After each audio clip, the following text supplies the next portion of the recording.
Não, eu não falei que era um problema ele conversar com o comunista. O que eu estava falando com o Petri é que eu via ele comprando essas ideias. Entendeu? E, tipo, não fazendo um bom ponto de rebatê-las. Eu senti que o Petri estava indo para o lado dos esquerdistas comunista, que eu não gosto. Eu não gosto dessas ideias, entendeu? Eu acho que o Petri deveria ficar longe dessa turma, porque essa é uma turma invejosa que quer matar os outros e tirar a propriedade privada delas. Humberto, quer comentar ou vamos para a pergunta? A única coisa que eu vou comentar é que não faz o menor sentido o que ele falou. Eu não quero matar ninguém, não quero tirar nada de ninguém. Mas foi o que eu falei ao longo do podcast que tá aqui para todo mundo ver. Tá. Manda a pergunta pro Humberto. Vamos lá. O André Vasconcelos. Humberto, Marx previa o fim do Estado numa sociedade comunista plenamente desenvolvida. Para você, qual seria o papel do Estado durante a transição? Durante a transição, o papel do Estado é possibilitar a supressão da propriedade privada. Porque isso não é uma coisa que pode ser feita do dia para a noite. Tem que haver uma construção de novas relações de produção. Por exemplo, o capitalismo ele não se estabeleceu do dia para a noite. O capitalismo ele tem um processo pré-capitalista que durou séculos, né, até se formatar novas relações de produção que vão produzir uma nova classe política dominante a partir da organização dessa nova forma de produzir.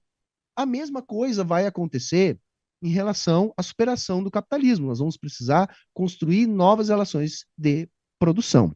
Eu acredito que, inclusive, isso já está em processo. Eu acho que a China está dando alguns exemplos para a gente de como se constrói uma nova forma social. Embora eu admita que as relações de produção na China sejam capitalistas, eu não concordo que a China é pura e simplesmente um capitalismo. Por quê? Porque a propriedade privada lá é diferente, tem diferentes formas de propriedade.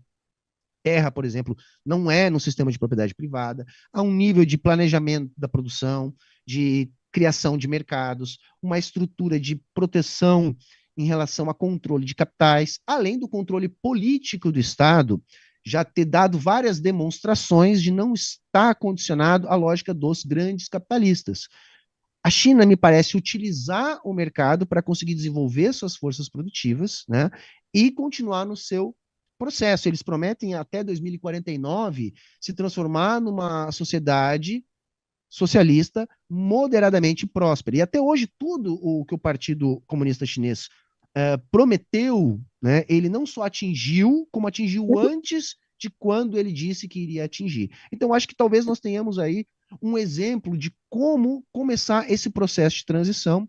Então, eu acredito muito neste modelo, né, que já está transformando as relações de produção, porque as relações de produção que tem na China são tipicamente chinesas, né? Não são iguais a que a gente tem no mundo capitalista desenvolvido. Então, acho que é por aí, é um processo de transformação gradual, onde vai se substituindo um modo de produção por outro. Quer comentar, Manac? Sim, sabe o que eu acho engraçado, Vilela? A gente tem nos últimos 30 anos uma China que abraçou o modelo capitalista e se desenvolveu e enriqueceu por causa dele. E aí vem pessoas como Humberto e falam que isso aconteceu por causa do comunismo. Tipo, é absurdo. Você tem uma China que é comunista, que está subdesenvolvida, aí você tem a adoção do capitalismo fortemente na China, ela se desenvolve por causa disso, e aí depois eles argumentam que quem desenvolveu a China foi o comunismo. Não tem lógica nenhuma, Vilela. E aí, Humberto, ele te pegou nessa ou não? Não, na verdade eu quero saber qual a experiência capitalista, tá, que num intervalo de tempo igual da China, tirou 800 milhões de pessoas da miséria. Eu quero saber qual experiência capitalista onde não há propriedade privada do uso da terra produtiva. Eu quero saber qual experiência capitalista onde os capitalistas não conseguem dar as cartas. O exemplo mais icônico é o exemplo do Jack Ma. Ele foi dado a ele uma fatia do mercado para ele operar. A partir do momento que ele tentou estender as operações das suas empresas para além daquilo que o Partido Comunista Chinês permitiu, cortar as asinhas dele, teve que retroceder. Então eu vejo, olha, se isso é capitalismo, tá? Eu não quero entrar nessa discussão com o Monark, né? Porque evidentemente o Monark não tem condições de fazer essa discussão. Mas assim, se isso é capitalismo, beleza, é um capitalismo no mínimo sugêneres. Mas lá é o quê? No mínimo um capitalismo sugêneres. É um capitalismo então, diferente. E uma nova forma social. Com certeza. É uma nova forma social. Eles enriqueceram por causa que eles adotaram sistemas capitalismo.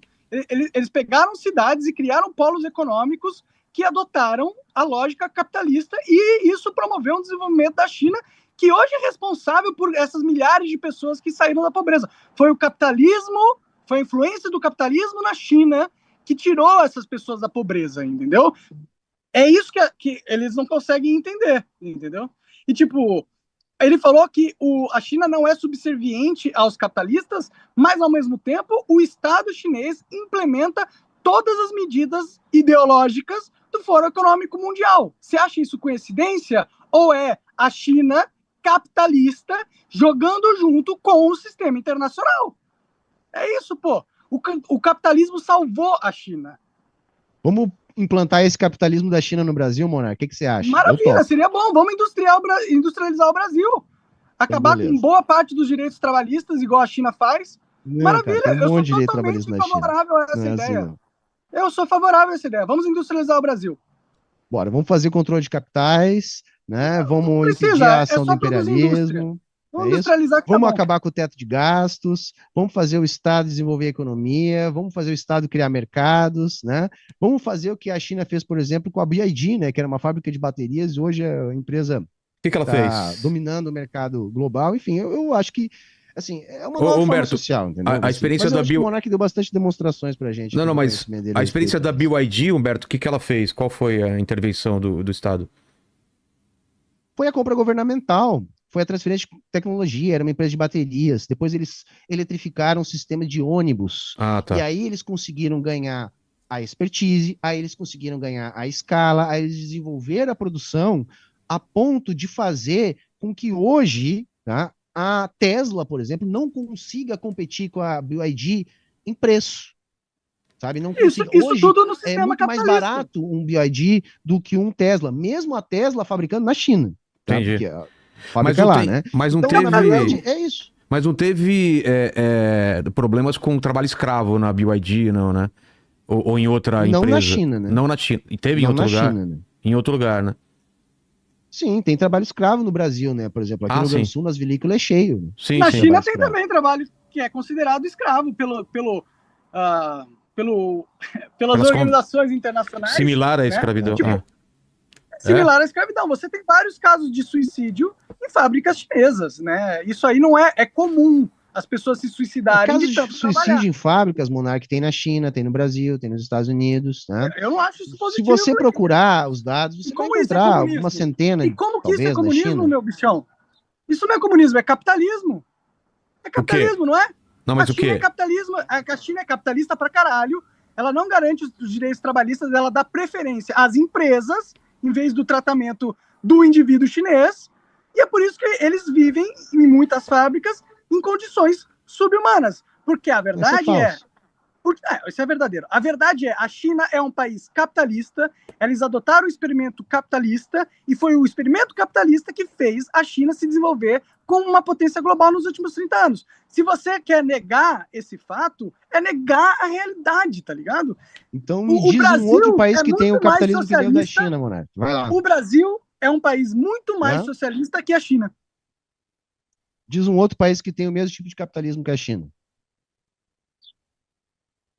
O capitalismo é igual, eles têm o mercado lá, eles têm os funcionários. Diz um país que tem na China. Vocês têm o chefe, as empresas lá na China têm o chefe, tem uma hierarquia burocrática, tem um sistema, eles têm bancos privados, entendeu? Tem tudo lá, cara. Todo o sistema bancário chinês é estatal, Monark. É o Estado que controla o sistema bancário na China. Não, tem bancos internacionais na China. Controlados pelo Estado, né? Tem controle de capitais, por exemplo. Os bancos são internacionais, eles não são controlados pelo Estado chinês, certo?